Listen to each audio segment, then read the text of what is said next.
दाङ किन आउनुभयो भने त अब म दाङकै छोरो, दाङमै जन्मेको है। धेरैजनालाई थाहा नहुन सक्छ। मेरो जन्म तुलसीपुर नजिक भयो। मैले एसएलसीसम्म दाङमै गरेँ। मेरो ट्राफिक चोकमा घर छ। अनि म उच्च शिक्षाका लागि +2 पढ्न काठमाडौँ गएँ। त्यसपछि इन्जिनियरिङ गर्न बाहिर गएँ। त्यसपछि नेपाल फर्किएर MBA गरेँ। त्यसपछि अरू काम गरेर राष्ट्रिय स्वतन्त्र पार्टी 2079 साल असार 7 गते राष्ट्रिय स्वतन्त्र पार्टी हामीले स्थापना गर्यौँ। म राष्ट्रिय स्वतन्त्र पार्टीको 3-4 जना पार्टी खोल्ने मध्येको एकजना व्यक्ति, संस्थापक, पार्टीको अहिले सहमहामन्त्री। हजुरहरूलाई थाहा छ होला, आज जुन राष्ट्रिय स्वतन्त्र पार्टी भनेर हामी भन्छौँ त्यो नामाकरण गर्ने व्यक्ति, घण्टी चुनाव चिन्ह छान्ने व्यक्ति, नीलो कलर छान्ने व्यक्ति, पार्टीको स्थापना कालदेखि वाचापत्र लेख्ने व्यक्तिदेखि लिएर पार्टीको जति पनि चुनावी क्याम्पेनहरू छ स्थापनादेखि सबै गर्ने व्यक्ति। यो पटक पनि मलाई पार्टीले सुरुवाती दिनमा चाहिँ क्लियरली के भनेको थियो भने यो पटकको चुनावी क्याम्पेन पनि तैँले नै लिड गर्नुपर्छ, त प्रत्यक्षमा जान पाउँदैनस्, त समानुपातिकमै बस्नुपर्छ, समानुपातिकको 1 नम्बरको कोटामा बस्नुपर्छ, तैँले प्रक्रियामा पनि सहभागी हुन पाउँदैनस् भनेको थियो। तर मैले होइन, म विधि बनाउने मान्छे। मैले पार्टीको उम्मेदवार छनौट रूपरेखा आफैले, त्यो पार्टीले मलाई जुन जिम्मेवारी दिएको थियो त्यो जिम्मेवारी लिएर मैले आफैले रूपरेखा बनाइसकेको व्यक्ति होइन। चोर बाटोबाट त म सांसद बन्दिनँ भनेर त्यो उम्मेदवार छनौट समितिको संयोजकबाट राजीनामा दिएर अरू साधारण सदस्य जस्तै प्रक्रियामा सहभागी भएर सबैभन्दा बढी अब्बल मार्क्स लिएर म समानुपातिकको 1 नम्बरको खसारेमा 1 नम्बरमा सांसदमा बन्द सूचीमा गएको व्यक्ति।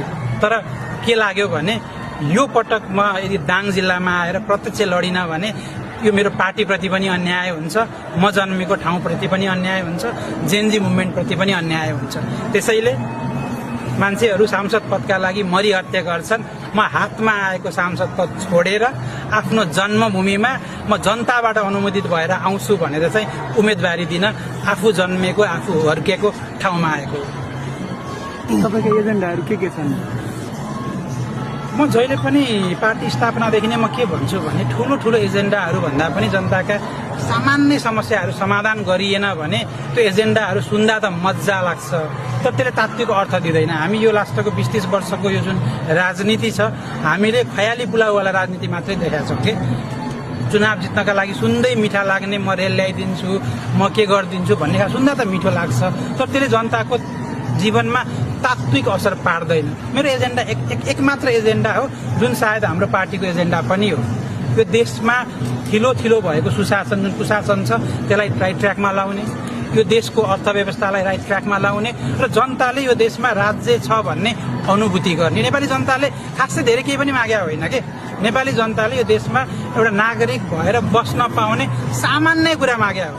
अस्पतालमा जाँदै गर्दाखेरि कसैलाई ज्याक लाउन नपरोस्, कसैलाई भनसुन गर्न नपरोस्, सानो सानो कुरा। यहाँ स्थिति कस्तो छ भने तपाईँ नेताको मान्छे हुनु भएन भने तपाईँले कुनै यस्तो उस्तै पर्यो भने त हस्पिटलमा बेड पनि पाउनुहुन्न। त्यो व्यतिथि मात्रै चेन्ज गर्न आएको, जुन के गर्न आएको एजेन्डा हो, एउटै एजेन्डा हो, सामान्य नेपाली नागरिकलाई आफ्नो जीवन चलाउनका लागि नेताको भनसुन गर्न नपरोस्, एक मात्र एजेन्डा त्यति हो। त्यो एजेन्डामा जे पर्छ त्यो सबै नीति निर्माण गरेर विधिमा देशलाई चलाएर देशलाई राइट ट्र्याकमा ल्याउने त्यति एक मात्र एजेन्डा। तपाईँ हेभीवेट नेताहरूसँग भिड्दै हुनुहुन्छ, तपाईँको जित्ने सम्भावना के देख्नुहुन्छ? अब यो हेभीवेट भन्ने कुरा पनि कहिलेको हेभीवेट भन्ने पाटो हो होइन, सधैँ हेभीवेट हुँदैन। राजनीतिमा हेभीवेट भएका कति नेताहरू लाइट वेट भएको उदाहरण पनि छ। 23-24 भन्दा अगाडि नेपालमा जति पनि हेभीवेट थिए त्यो हेभीवेटको गति के भयो भन्ने कुरा हामीले देखाएको छौँ। सो मेरो लडाई हेभीवेट नेताहरूसँग भन्दा पनि व्यक्ति विरुद्धको लडाई हो। म कुनै व्यक्ति विरुद्ध, कुनै एउटा नेता विरुद्ध भन्दा पनि जे कारणले यो देश आज हरिगति भयो त्यसका सबै कारक तत्त्वहरू विरुद्ध चाहिँ देशैभरि ठुला पार्टीका नेताहरूले चाहिँ ठुला तपाईँले भनेका जस्ता सोकल हेभीवेट नेताहरूसँग लड्नुपर्छ भन्ने मान्यतामा म मेरो कर्मभूमि, जन्मभूमि दाङ आइपुगेर लड्दैछु। अन्तिममा यहाँले भन्नुभयो नेतालाई सोर्स लगाउन नपरोस् भनेर थिति बसाल्ने भनेर, ग्राउन्ड जिरोबाट 15,800 मत ल्याएर उम्मेद्वार बनेको पहिलो उम्मेद्वार विशाल अधिकारीलाई पाखा लगाएर तपाईँ आउनु भएको छ। यहाँ भनसुन चल्यो कि चलेन, उहाँको बारेमा के भन्नुहुन्छ? एकदमै राम्रो कुरा। पहिलो कुरा त राष्ट्रिय स्वतन्त्र पार्टीले उम्मेदवार छनौट रूपरेखाको विधि बनाएको थियो। मैले त पार्टीमा के पनि भनेको थिएँ भने अहिलेको विशेष समायोजनको परिस्थितिमा चाहिँ यदि देशैभरको प्राइमेरी गर्न मिल्दैन भने पनि म लड्ने क्षेत्रमा चाहिँ प्राइमेरी होस् भनेर मैले पार्टीलाई भनेको थिएँ। तर पार्टीले के भन्यो भने होइन, आज पार्टीको संस्थापक नेताका रूपमा, पार्टीको जन्मदाताका रूपमा तेरो सबैभन्दा महत्त्वपूर्ण भूमिका भनेको यो निर्वाचनमा त लुम्बिनी प्रदेशको दाङ जिल्लामा गएर लड्नुपर्छ भनेपछि मैले पार्टीको हाइकमान्डले, पार्टीको जुन नेतृत्वले जे भनेको त्यो मानेको हो। अनि राजनीतिमा जहिले पनि के हुन्छ भने पुरानो चिजहरूले नयाँ तरिकामा कति कुराहरूमा अर्थ राख्दैन। यदि पुरानाहरूले मात्रै ठाउँ पाउने हो भने त राष्ट्रिय स्वतन्त्र पार्टी 3 वर्ष अगाडि किन खोल्नु पर्थ्यो र नयाँ पार्टी किन बन्नु पर्थ्यो? त्यसैले समय परिस्थिति अनुसार नेताले आफ्नो चुनौती छान्ने हो। राष्ट्रिय स्वतन्त्र पार्टीले मलाई दाङ जिल्लाको लागि जा भनेर पठायो। त्यसमा कुनै व्यक्तिहरूलाई केही कारणले कतै दुखेसो छ भने पनि त्यसलाई निराकरण गर्ने भन्ने त्यो जिम्मा पार्टीको हो, त्यो जिम्मा मेरो हो। किनकि नेताले सबैजनालाई समेटेर लैजानुपर्छ। तपाईहरूलाई के लाग्न सक्छ भन्दाखेरि त्यो सर्ट टर्ममा चाहिँ कहीँ कतैप्रति अन्याय भएको हो कि भन्ने पनि लाग्न सक्छ।